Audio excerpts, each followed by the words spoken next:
Yeah, my guess is that's the mama to the tadpoles. That's okay. She's just fertilizing the sulfurnitis there. I noticed on the comments, and I love all the comments. Um, I don't mean to complicate things for people, and I don't mean to make it so complicated. It's not actually complicated. What I'm trying to do is simplify things. I know it sounds like I'm complicating it, and it may seem like I am.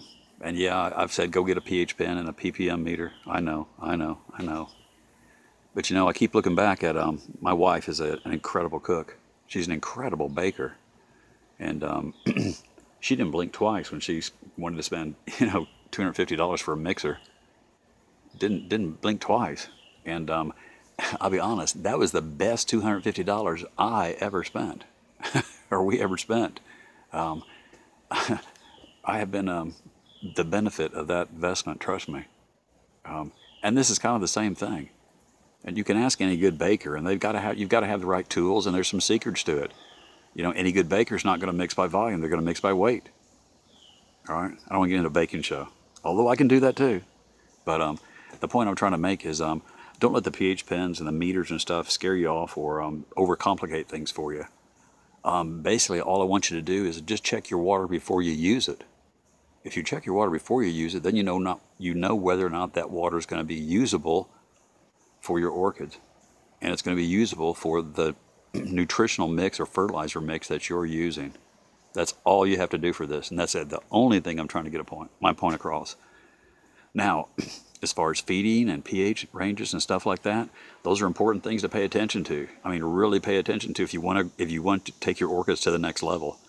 The main reason I talk about this stuff and keep pushing the hydroponic issues is because I think if people get a little bit more understanding of the hydroponics, it's going to help you in the long run on the orchids, because orchids grow hydroponically, basically.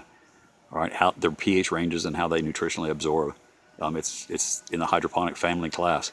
That's how they do it. So if you have an understanding of that, it's going to make orchid growing easier for you. When this is easier for you, then you don't have to mess with them all the time. You don't have phalaenopsis that are dying all the time on you. You're not changing media all the time. You're not fighting insect pests and spider mites and thrips and mealybugs and scale. My plants are outside and have been outside the entire summer. I have not had to spray once for spider mites. I've had 1 or 2 scale, and that's come in on new orchids. I treat them and they're gone, and I don't have any reoccurrence. I haven't had to treat for anything. The only issues I'm having outside is, well, we've had an exceptional amount of rain this year, so that has been a little bit of an issue. But the biggest issues pest-wise that I have outside is, crickets, grasshoppers, wood roaches, that kind of stuff will get up in the middle of the night because mine are outside, and that's one of the downfalls of growing outside. They'll chew the root tips off, so I have a lot of, you can see, especially on some of these little cattleyas that have been up here, they'll take the tips right off of them. But I'm not concerned about it. The amount of growth that I get on them, oh, they can have a couple of tips. That's a small price to pay for the amount of growths and root mass that I'm gaining right now.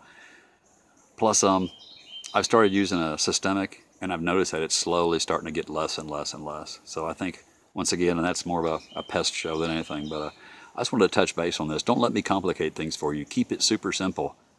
But all I'm trying to show you is how to do this easier, so you can let your orchids just grow and you can enjoy the blooms. Grow great big specimen plants and don't have to fight with them all the time. All right?